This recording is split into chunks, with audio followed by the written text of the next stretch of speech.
What's up mga ka-Real Property Finder at Real Property Philippines. Isang mapagpalang hapon po sa ating lahat.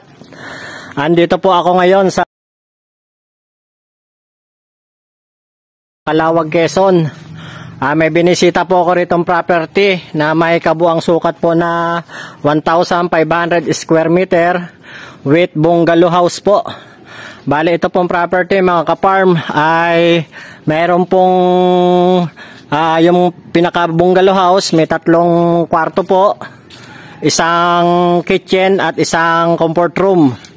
May terrace na po siya mga ka-farm.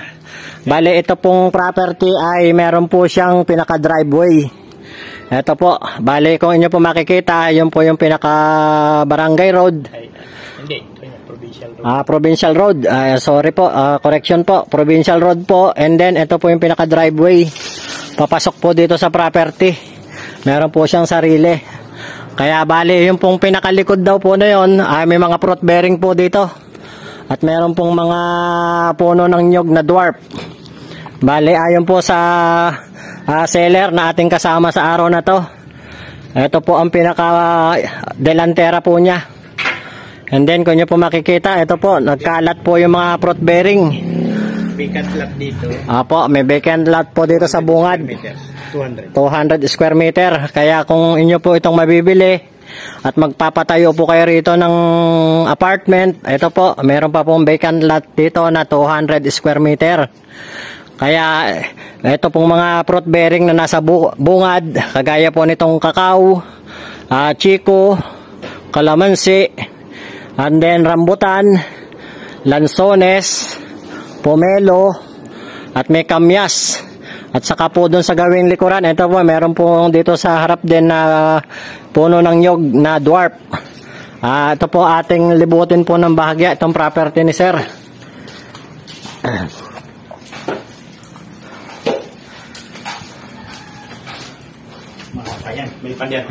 Ito po. Bale, ito pong property nila sir ay mga nakabakod na po ito. Kaya dito na lang po sa gawing left side po ang magkakaroon po ng kung sakali po na inyong papabakuran. Pero ito pong gawing likod, ito pong nasa right side ko po na to. Ito po kung nyo makikita. Ayan po. Nakabakod na po siya. Ito po yung mga kalamansi na nakatanim dito sa gawing likuran ng property. Ito po yung pinaka nyog na dwarf. Ito po, kaya kung inyo po itong mabibili, mananawa po kayo dito sa bunga ng nyog na aabutin nyo lang po.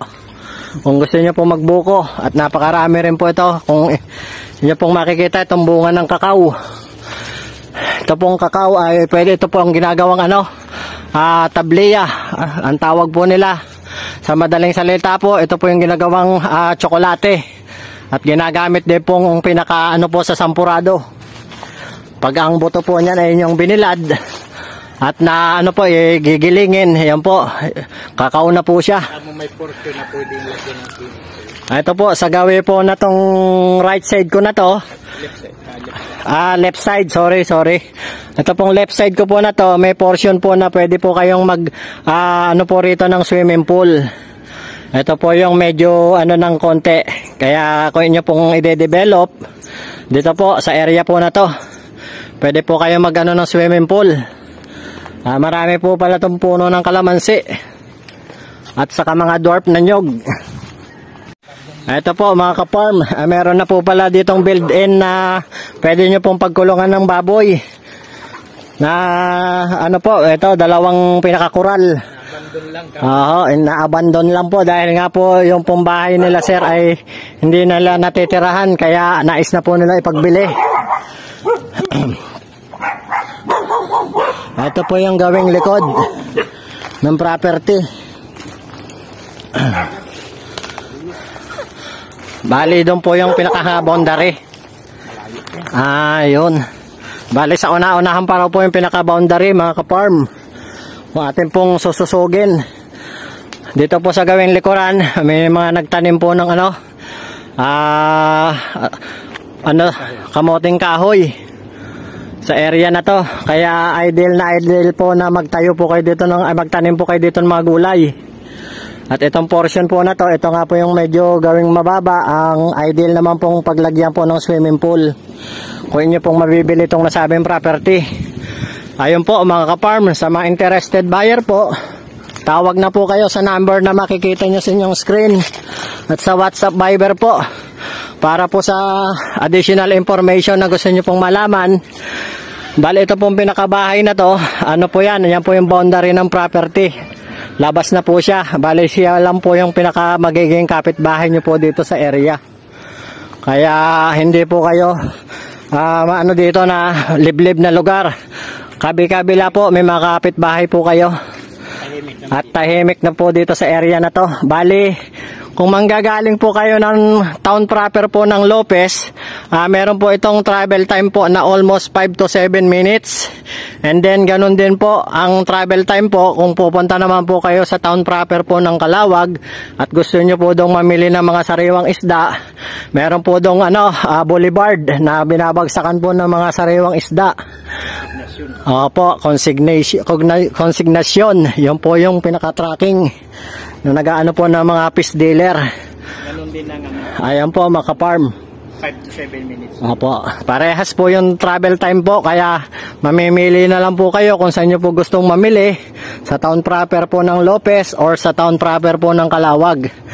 Parehas po yung minuto, 5 to 7 minutes lang po, nandun na po kayo sa town proper po ng nasabing mga bayan. Bali ito pong property mga ka-farm ay punong-puno po ng mga fruit bearing. Kaya wala na po kayo ritong ikatanim pa kung inyo po itong mabibili. Dahil ito po sa gawing likuran, may mga puno nga po rito ng nyog na dwarf. At marami pong puno ng saging. And then ano po, may mga puno ng kalamansi. At mga puno po ng mangga sa gawing frontage po nitong property, gawing delantera. And then ito pong property mga ka-farm ay may sarili po itong water source. Meron po ditong deep well at meron po itong sarili pong water pump.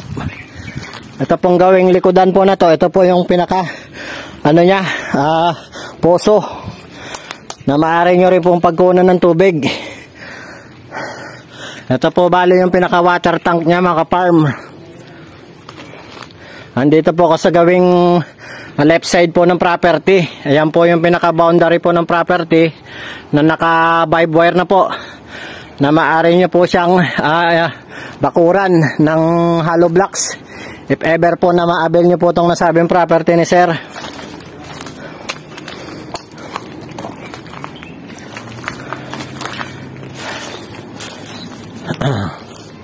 Bale ito po yung pinaka terrace ng bahay.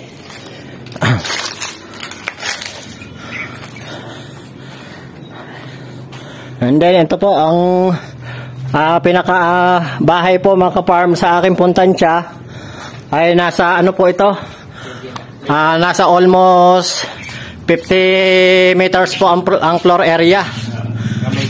At po, tapos ito po yung pinaka garahe nya. And then take note po mga ka-farm, ito pong tatlong kwarto po ng bahay ni sir ay fully air condition na po mga ka-farm. Kaya titirahan nyo na lang po siya. Ito po yung pinaka aircon. And then pasok po tayo sa loob. Silip po natin yung pinaka ng bahay ni sir.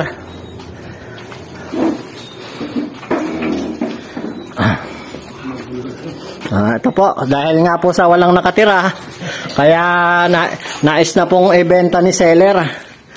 Ito po, kung nyo po makikita, yung mga muebles, fully, na po to, puro good lumber po siya mga ka-farm.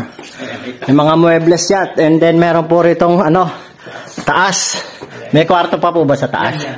Ayun, ito po ang pinakahagdanan niya.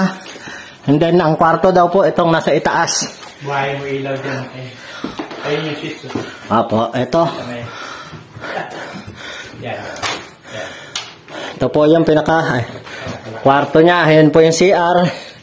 Ito po yung pinaka taas ng property ni sir. Hindi na po natin buksan. Kaya sa mga interested buyer po, tawag na po kayo.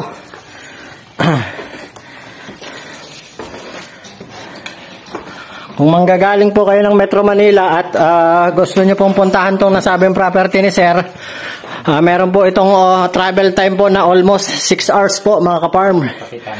Ito po yung pinaka kwarto.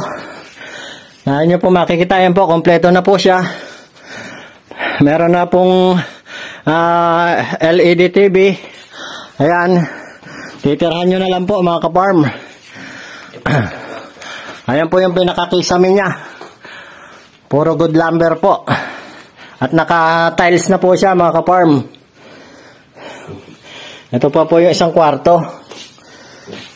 Ayan po siya mga ka-farm. Meron na pong kama.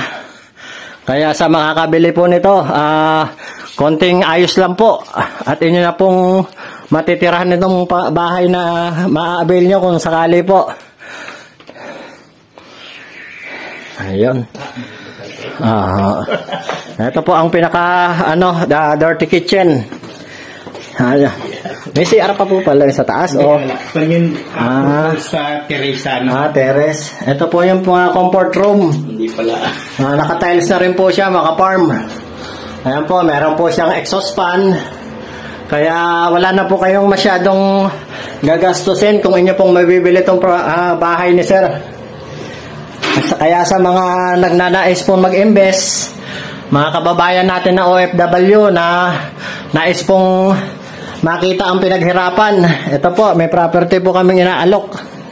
Baka po isa na po ito sa hinahanap nyo na ideal. Bali, na lang po ito, titirhan nyo na lang po. Tapos kamo, nakadouble wall siya ng dura. Apo, ito. And then, good news po mga ka-farm. Double walling po pala to ng good lumber na kahoy. Anong kahoy po Sir ang ginamit? Ito. Mahogany or ipil-ipil. Giant ipil-ipil po mga ka-farm. Kaya konting ayos lang po itong bahay. Dangan nga lang po at walang nakatira. Kaya nais na po ni Sir na maibenta dahil alam nyo naman po ang bahay pag walang nakatira mabilis masira. Galing ka mo ng meron dito mga istante. Ayan po, sa area daw po na to mga ka-farm. May mga drawer pa yan. Drawer dito sa area. Ilalim po nitong altar. Hindi, ilalim nitong hagdanan. Meron na po. May mga drawer daw po. Dangan nga lang po maraming gamit na nakalagay dito. Yung mga package. Ayan po siya mga ka-farm. Ayun po mga ka-farm. Ito raw pong glass na to mga ka-farm ay one-way mirror. Tinted daw po ito mga ka-farm. Kaya kung nandun po kayo sa kwarto, kita nyo po itong pinaka-ibaba. And then ito pong kwarto mga ka-farm, ito pong 3 kwarto. Correction po, ito lang po palang isang kwarto na to ang may air condition. Ito po, isa lang po pala. Hindi po kagaya nung nabanggit ko kanina na 3. Kaya pardon po mga ka-farm. Ito po yung pinaka lamesa ni Sir. Kung nyo daw pong mabibili, may mga gamit daw po rito na pwedeng ibigay sa makakabili. And then according naman po dito sa mga regarding naman po dito sa mga painting na nakadikit po dito sa wall, meron daw po sigurong maiiwan pero according po kay Sir, isa lang. Dahil yun daw po mga painting na to ay sa anak niya. Galing pa raw po ng abroad. Kaya ito po, makikita naman po. Na po siya, may mga circuit breaker na po ang natin dito, electrical. Kaya safety na po. Hindi na po siya diffuse box. And then, po to, glass window. At saka po may mga grills na po siya. Kaya safety naman po kayo pag nandito kayo sa property na inyong mabibili. Ayan po, ito po yung pinaka-terrace. Tiles naman din po siya. Bale, fully finish naman po tong bungalow house. Pintura na lang po ang dito sa gawing labas na to. Ayan po, kanya po makikita. Ito po yung kisame dito sa pinaka-terrace niya. And then, ang pinaka ano po nito mga ka-farm ay puro good lumber. Yung pong pinaka ano ng slab. Yung pong pinaka ano ng bubong. And then, yero po siya mga ka-farm. Ayan po mga ka-farm, bale color roof daw po ito yung ginamit ni sir. Ito po yung pinaka gray po dito sa gawing terrace.